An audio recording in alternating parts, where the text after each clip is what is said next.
Bank Rakyat Indonesia atau BRI, Asuransi Beringin Jiwa Sejahtera, dan Hexa Eka Life Insurance menyatakan tidak sependapat dengan keputusan Komisi Pengawasan Persaingan Usaha atau KPPU yang memvonis bahwa pihaknya telah melakukan praktek monopoli dan persaingan tidak sehat dalam proses usaha, asuransi, dan perbankan.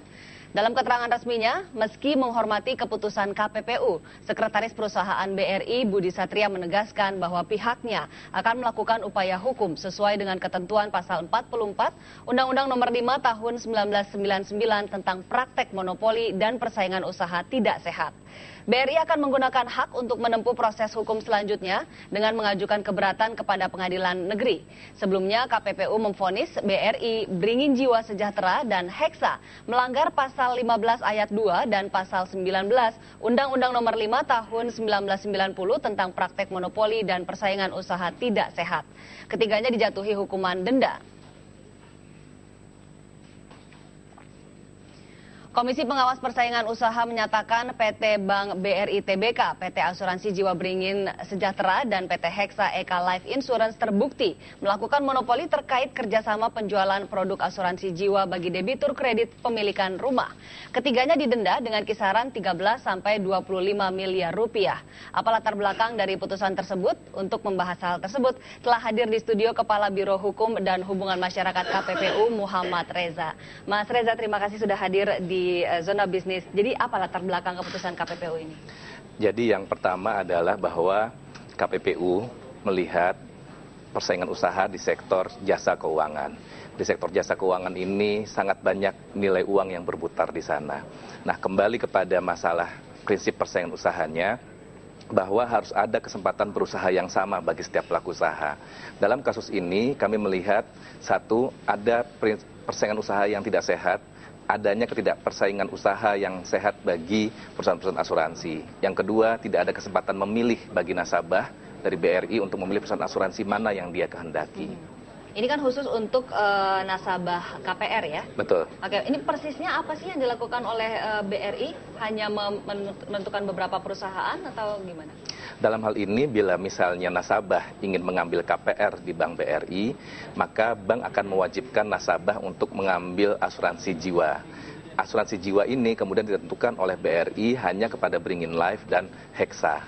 Ini yang kasusnya menurut kami pelanggaran dari Undang-Undang Nomor 5 Tahun 99, khususnya pasal 15. Oke, pembelaan BRI sendiri apa?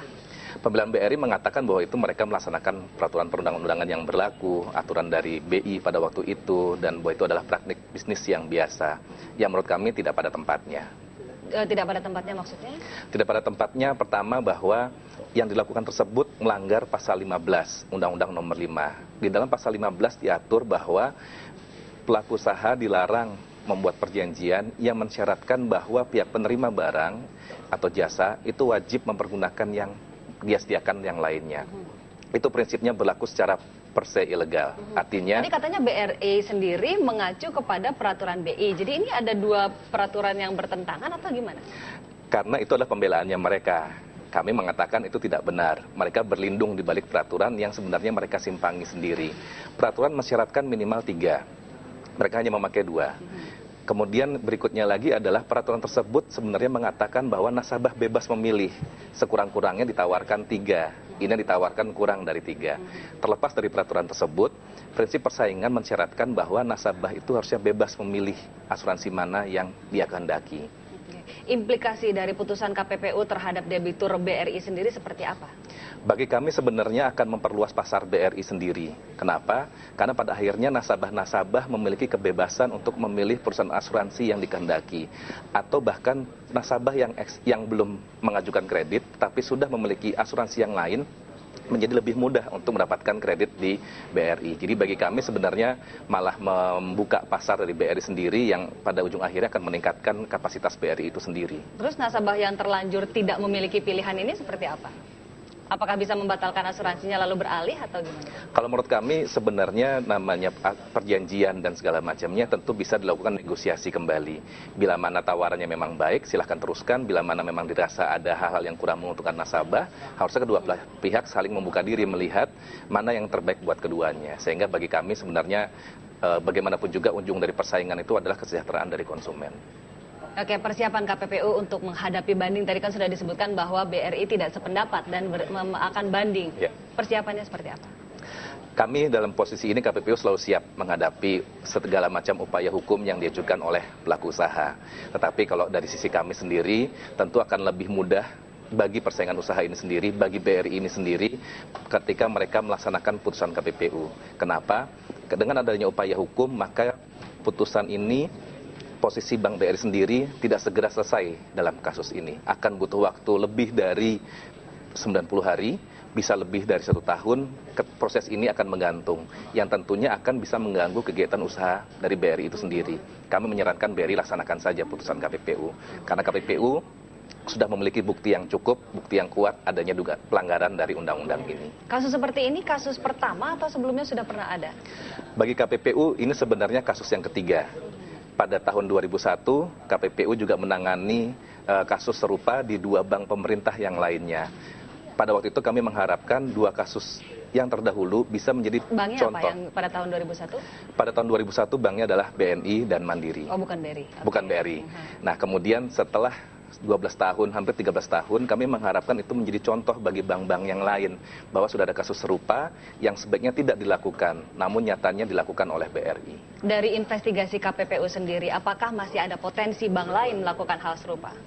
Saya belum mengungkapkannya saat ini, tapi bila mana memang ada, sebaiknya bank-bank yang melakukan praktek serupa segera menghentikan kegiatan tersebut dan kembali kepada peraturannya, lihat kembali Undang-Undang Persaingan Usaha, bahwa hal tersebut dilarang menurut Undang-Undang Persaingan Usaha.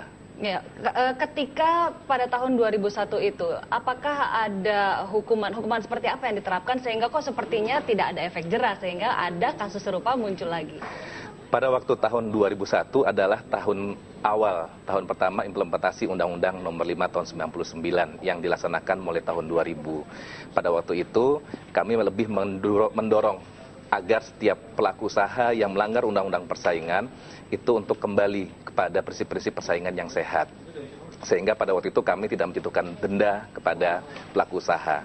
Tapi ini sudah lebih dari 12, sudah hampir 13 tahun undang-undang ini berlaku. Seharusnya BRI sudah melihat semua peraturan perundang-undangan yang berlaku bahwa hal tersebut tidak boleh dilaksanakan. Oke, ini kan sekarang dikenakan hukumannya denda ya, dan ini jumlahnya bervariasi antara 3 terlapor atau tergugat itu. Apa indikatornya sehingga besaran dendanya berbeda-beda? Yang pertama, ketentuan denda itu adalah kewenangan mutlak dari majelis ketika memutuskan. Yang kami lihat adalah pertama, inisiator semuanya adalah dari BRI. Sehingga layak bagi BRI untuk mendapatkan sanksi yang paling besar.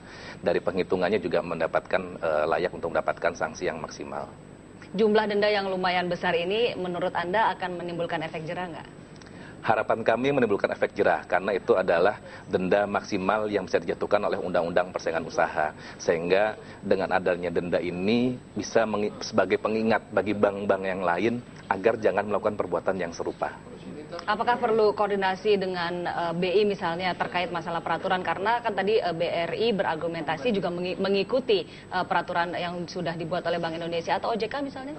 Kalau dalam hal ini kami melihat peraturannya hanya mensyaratkan sekurang-kurangnya 3 yang ditawarkan kepada nasabah. Artinya dengan sekurang-kurangnya 3 itu sudah mencoba memberikan kesempatan bersaing.